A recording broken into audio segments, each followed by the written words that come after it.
નમસ્કાર. News of Gandhinagar daily headlines today. ઈરાનમાં વણથંભ્યા આંદોલનો મૃત્યુઆંક વધીને 10 થયો તે વધવા સંભવ. ગાંધીનગરમાં ટાઇફોઇડના 67 શંકાસ્પદ કેસ નોંધાયા. 24, 26 અને 28 સેક્ટરમાં ટાઇફોઇડના કહેરથી 40 ટીમ દ્વારા 10,000 ઘરોમાં સ્કેનિંગ. 68 બોલમાં સદી. વિજય હઝારે ટ્રોફીમાં હાર્દિક પંડ્યાની દમદાર બેટિંગે દિલ જીત્યા. અજીત પવારની એનસીપીનો શરદ પવારની પાર્ટીમાં વિલય થવો જોઈએ. સંજય રાઉતના નિવેદનથી રાજકારણ ગરમાયું. હવામાન અપડેટ. પર્વતીય રાજ્યોના બરફવર્ષામાં ચાલુ રહેતા ઉત્તર ભારતમાં ઠંડીનું મોજું યથાવત રહેશે.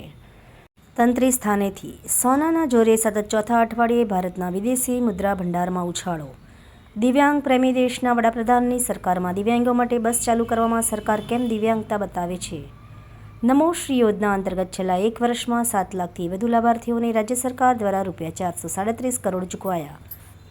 ગાંધીનગર શહેરના જૂના સેક્ટરોમાં દૂષિત પાણી વિતરણ થવાને કારણે સેક્ટરોના વસાહતીઓ તંત્રની બેદરકારીને કારણે પાણીજન્ય રોગચાળાના ભરડામાં દવાખાનું ઉભરાયા. તબીબને જલસા. ગિફ્ટ સિટીમાં દારૂના દરવાજા ખોલી દીધા છે તો પછી વાઇબ્રન્ટમાં વિદેશીને ઈંડા માંસ ન પીરસવાના ડૂચા ખાળે મારવાનો શો અર્થ છે. ભરત વૈષ્ણવ. એનઓજી સાહિત્ય સરિતા ગ્રુપ. વિષય દીકરી અને બદલાતો સમાજ. એના ઉપર સર્જકોની ખૂબ જ સુંદર વિવિધ સ્વરચિત રચનાઓ. આ ઉપરાંત મુખ્ય આગળ સમાચારમાં જોઈએ તો 2026 વિશ્વનું ભવિષ્ય અવશ્ય વાંચો. જાણવા જેવું યોગી એસ્ટ્રોલોજી.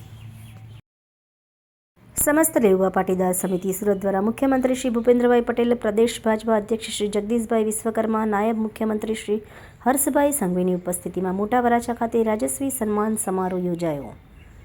જાયન્ટ્સ ગ્રુપ ઓફ બોટાદના સંયુક્ત ઉપક્રમે બોટાદ ખાતે ફ્રી મેડિકલ કેમ્પ યોજાશે. અરવલ્લી જિલ્લાના શામળાજી ખાતે તારીખ 8-9 જાન્યુઆરી 2025ના રોજ યોજાનાર શામળાજી મહોત્સવમાં માન્ય મુખ્યમંત્રી શ્રી ભૂપેન્દ્રભાઈ પટેલ હાજરી આપશે.